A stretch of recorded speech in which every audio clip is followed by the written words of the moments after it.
सौभाग्य उदय हुआ है वृषभानु जी का। स्वर्ण के दिव्य पर्यंक पर कीर्ति महारानी विराजमान है। वृषभानु जी नित्य नियम से यमुना जी की आराधना करते थे जाकर के, जिससे उन्हें एक सुंदर लाली की प्राप्ति हो। लाला की तो प्राप्ति हो चुकी है। श्री जी के एक भाई थे, क्या नाम था? श्री राम। लाली की प्राप्ति के लिए आराधना कर रहे थे। यमुना जी में उन्हें एक प्रातःकालीन बेला पे सुंदर दिव्य कमल दिखाई दिया। इतना आकर्षण था कि वो कुछ विचार ही नहीं कर पाए। जे भी गए तो इतना तेज उस कमल में था कि वो देख नहीं पाए क्या है, पर इतनी आसक्ति हुई कि उस कमल को ऐसे गोद में ले लिया और जैसे कोई आवेश छा गया हो। सब नित्य कर्म भूल गए, क्योंकि जब प्रेम का प्रादुर्भाव होता है तो नियम अंतर ध्यान हो जाता है, और प्रेम की मूर्तिमान लाडली है तो सब नियम अंतर ध्यान भूल गए। अतिशय उमंग में वृषभानुपुर की तरफ, रावल कहते हैं महल को, राजा जिस महल में निवास करता है उसका नाम रावल होता है। रावल की तरफ कदम अपने आप चल रहे हैं, प्रेम विवश है। उन्मादकारी प्रेम श्री जी के चरणों से प्रवाहित होता है। सत्प्रेम सिंधु मकरंद रसौग धारा, धारा प्रवाहित होती प्रेम। लाडली जी के विषय में कुछ बोलते बनता ही नहीं, किसी को नहीं बनता, बस सब चुप हो जाते। कौन रस बाड़े जा बोली वो धारी, ये कोई कथा भागवत नहीं है, ये लाडली जो है, लाडली जो बस थरथरा जाते हैं सब। लाडली जो है 9 महीने से श्री कीर्ति रानी को आभास हो रहा है कि हमारे गर्भ है, इसलिए वो यमुना जी नहीं जा पा रही है और वृषभानु जी नित्य नियम पूरा। तो उनको जब कमल मिला तो विवश होकर के आ रहे हैं।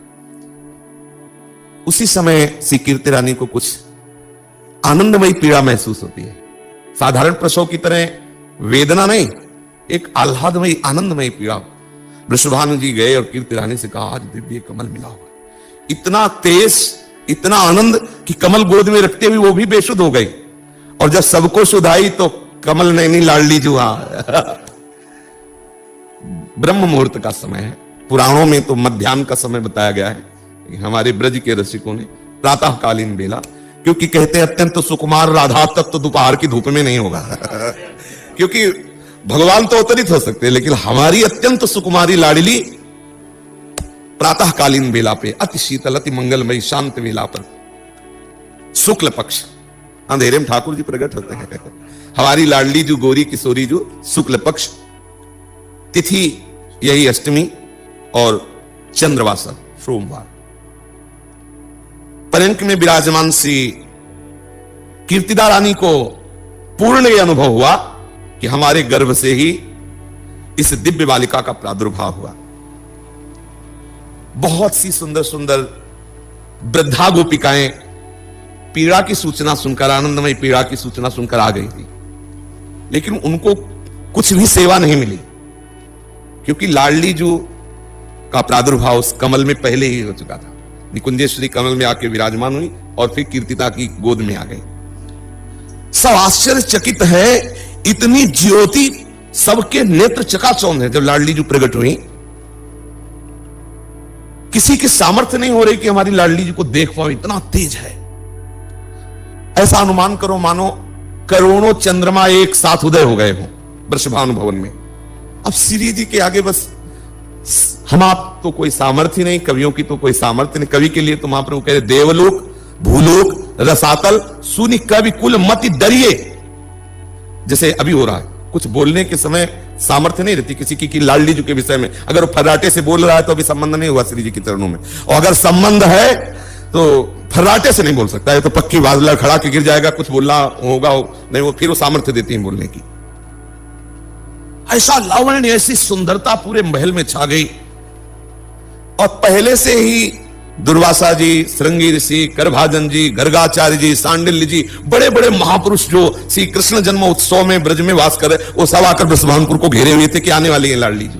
पहले से ही सब यहां वास कर रहे थे, आने वाली है प्यारी जी। जब प्यारे जी आ गए ना निकुंजेश्वर, तो फिर लाडली जी भी आने वाली है। जे ही भेरी बजी, मृदंग ध्वनि सुनाई दी, नगाड़े की चोप में जय जयकार होने लगा। द्वारपालों तक सूचना पहुंची, लाडली जी का प्रादुर्भाव हुआ। वृषभानु जी की लाडली प्रकट हुई है। संपूर्ण नगर में बिजली की तरह खबर फैल गई। श्री वृषभानु जी के महल में करभाजन, श्रृंगी ऋषि, गर्गाचार्य जी, दुर्वासा जी, कुशा में सब जल लिए मंगल जल छिड़कते हुए, स्वस्ति वाचन करते हुए बड़े बड़े जो है दिव्य तेजस्वी महापुरुष पधारे। वृषभानु जी तो आनंद निमग्न है कि अहो भाग्य, कैसे कैसे महान ऋषि पधारे हुए हैं। श्री किशोरी जी के दर्शन के निमित्त सब आए हुए, दूर से लाडली जी के तेज को निहार रहे हैं, लाडली जी की वंदना कर रहे हैं। पूर्ण रूप से दर्शन नहीं हो पाए, दूर से तेज देखा, क्योंकि पर्यंक पर लिए हुए कीर्तिदा रानी है। बस वो श्री किशोरी जी के नाम की महिमा का वर्णन करते हैं कि अगर कोई राधा नाम उच्चारण कर ले तो अखिल लोक चूड़ामणि लाल जी को खरीद ले, इतना धनी हो जाता है। राधा रूप की तो स्तुति ही नहीं कर पाए, राधा नाम की महिमा करके प्रणाम किया और वृषभानु जी से कहा कि आपके भाग्य का क्या वर्णन करें। इतने में महाराज वीणा की झनकार सुनाई दी। श्री देवर्षि नारद जी, जिस दिन से लालजू का प्रादुर्भाव हुआ उस दिन से नारद जी इस खोज में थे कि प्यारी जू कहां है। अगर प्यारी जू को पधारना है तो पहले से भूमिका तैयार हुई होगी ब्रज में, कहां पधार रहे, बार बार ध्यान के द्वारा देख रहे हैं, लेकिन इनके ध्यान से परे श्री लाडली जो है। तो जब सुना कि वृषभानु के यहां लाडली जी का प्रादुर्भाव हुआ, सुनते ही अपार आनंद और खिंचे हुए वृषभानु भवन की तरफ सखियों ने रोक दिया कि बाबा अभी तो लाडली जी कीर्तिदा की गोद में है, सूचना दे दो, बस मैं दर्शन करना चाहता हूं। श्री देवर्षि नारद जी को वृषभानु जी लेकर के अंदर जा रहे हैं। कीर्तिदा रानी प्रणाम मुद्रा में होती हैं। सुप्रसन्न दृष्टि देवर्षि नारद जी की हो रही है। श्री लाडली जी पर दृष्टि डाली तो छोटी सी गौरवदन, बिजली जैसी कांति, विशाल नेत्र, कान तक फैले हुए नेत्र श्री लाडली जी के। अलवेली सर खंजन मीन मृगज मद मेटत कहा कहो नैनन की बातें। श्री लाडली जो ऐसे दिखाई दे रही मानो दिव्य तेजों में स्वर्ण से प्रतिमा रची गई हो, शांत, आंख मूंदे हुए, न हिलना न डुलना, बस ऐसे। अभूतपूर्व आनंद का अनुभव हो रहा है देवर्षि नारद के हृदय में। 2 घड़ी तक तो उनको सुध ही नहीं रही, कुछ 48 मिनट तक तो ऐसे ही, बस जैसे मानो शिलाखंड हो।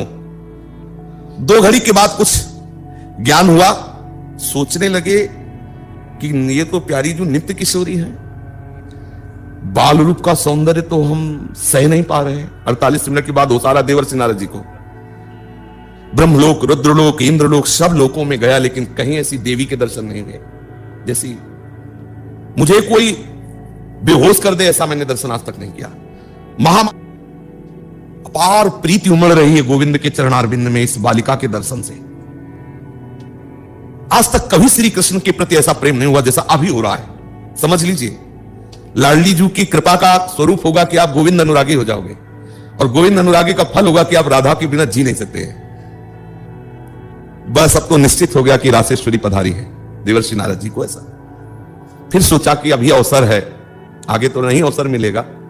वृषभानु जी से कहा कि मैं कुछ एकांत में इस बालिका के मंगल के लिए अनुष्ठान करना चाहता हूं। कुछ क्षण का है वो मंत्र, पूरा अकेले में पाठ करेंगे हम, तुम बाहर हो जाइए।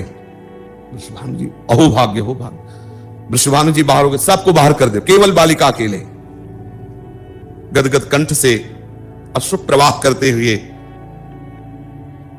स्तवन आरंभ किया। आभास हुआ कि यही प्यारी जो है मूर्छित होकर गिर गए। ललिता विशाखा जी ने विचार किया कि प्यारी जू इनकी प्रार्थना से प्रकट हुई है, पर ये देख नहीं सकते, तो जल्दी से प्यारी जू के गोरे चरणारविंद का चरणामृत लिया और नारद जी के मुख में डाला और छिड़का, तो जैसे किसी मूर्छित पुरुष को चेतना जागृत हो जाए। अब जो चेतना हुई, अब इसमें सामर्थ्य है कि राधा किशोरी को देख सके, राधा किशोरी के चरणामृत से। जी ही प्यारी जी को देखा, देखने की सामर्थ्य नहीं थी, शरीर कांप रहा था। ललिता विशाखा ने कहा जल्दी से प्रणाम कर लो, नहीं अंतर्ध्यान हो जाएंगे। देवर्षि, ये तुम पर कृपा करने के लिए निकुंजेश्वरी का जो रूप प्रकट हुआ है, केवल आप इस एक क्षण के लिए है। देवर्षि नारद जी ने प्रणाम किया, प्यारी जी फिर वही बाल रूप में। नारद जी ने आवाज की, वृषभानु जी आए। वृषभानु जी ने कहा कि बहुत कृपा हुई, आप पधारे। महाराज, एक चीज हमारे हृदय में बहुत दुख दे रही, हमारी लाडली आंख नहीं खोल रही, आंख मूंदे हुए शांत पड़ी हुई, हिल डुल नहीं रही, ना बोल रही, मतलब एक वहां कुछ तो होना चाहिए, बस एक ऐसा लग रहा है कि मूर्ति जैसी है। नारद जी ने कहा वो उपाय तो अभी हम किए दे रहे हैं। वीणा उठाई, जय कृष्ण मनोहारिणी, जय वृंदावन प्रिय। कृष्ण मनोहारिणी, जय कृष्ण मनोहारिणी। जो ही कृष्ण मनोहारिणी ऐसा शब्द लाडली जी के कान में पड़ा, बस हुंकार करके नेत्र खोल दिए। हमारी श्री जी के नेत्र तुम्हारी तरफ आवे, उसके लिए एक ही उपाय है, लालजू का यश सुनाओ, लालजू की महिमा सुनाओ। दृष्टि चंपक लते चमत्कृतांगी। लालजू की महिमा, लालजू का नाम, लालजू की रूप सुनते लाडली जी बरस पड़ते, और लाडली जी की बात सुनते लालजू अधीन हो जाते हैं। इसीलिए रसिक जल युगल चर्चा करते रहते, कभी प्रिया की चर्चा, कभी लाल की चर्चा, कभी प्रिया लाल की चर्चा। नारद जी कृतकृत्य होकर के उत्सव में आनंदित हो रहे हैं। अब यह सूचना जे ही इधर लालिप का प्रादुर्भाव हुआ, तत्काल शीघ्रगामी घोड़े पर विराजमान होकर के एक दूत गया और नंदगांव में बताया वृषभानु जी की लाडली हुई, लाडली का प्रादुर्भाव हुआ